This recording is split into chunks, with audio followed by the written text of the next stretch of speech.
sasalita laban sa kapatid o humahatol sa kanyang kapatid, nagsasalita laban sa kautusan.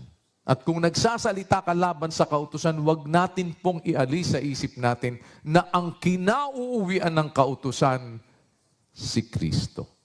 At kung yung nagpawalang halaga sa kautusan ni Moises noon, mamamatay ng walang awa, gaanong kahigpit ang parusa sa akala ninyo, ang ihahatol doon sa yumurak sa anak ng Diyos, di umaring banal sa dugo ng tipan na nagpabanal sa Kanya, at umalipusta sa espiritu ng biyaya. Mabigat yan. Mabigat yan.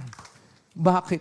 Ang akala mo lang pa, parang, ang magsalita ng laban sa Espiritu Santo, mayroong kasalanan na, pinag-aaralan natin yan sa doktrina, hindi ba?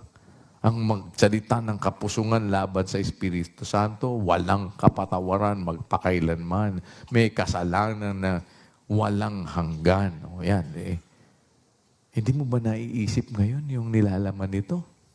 Brother Rodel? Opo. Gaano ngayon kabigat? Mapakabigat, kuya. Kaya po, siguro mga kapatid, magpasimula tayo ng panibagong pasimula sa ating mga paglilingkod. Mag-iingat po tayo, magkaroon tayo ng... kaya kung minsan, talagang, sabi ko nga po sa inyo, siguro ang ilagay natin sa isip natin palagi, na pag dumadating yung may nakikita ka halimbawa, na kung ano man, kasi magtitinginan tayo eh. Ang lagi, sabi ko nga po sa inyo, yung maudyok tayo sa mabubuting gawa at pag-iibigan. Ano ba ang babatayan mo ng mabubuting gawa? Di ba yung kautusan? O ang dapat na gagawin natin, sa anumang pagkakataong tumitingin ka, ang isipin natin palagi, anuman ang makikita natin, ang isipin natin, paano tayong makasusunod sa utos ng Diyos. Yun ang lagi nating isipin.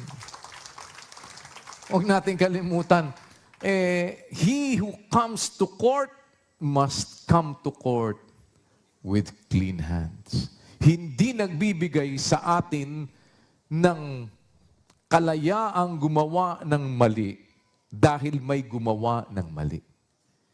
Kung may gumawa ng mali, hindi yun lisensya, hindi yun passes para ang sino man sa atin ay gumawa din ng mali.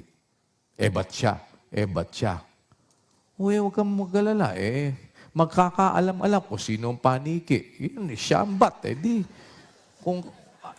Kung bat siya, dapat ikaw, hindi ka bat. Sana, ka? Di ba?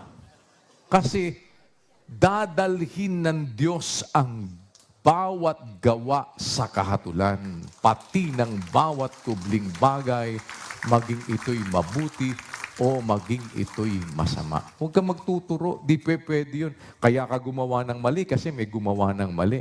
Di pareho kayong mali. Kahit sino pa ang gumawa ng mali, manatili kang gumagawa ng tama.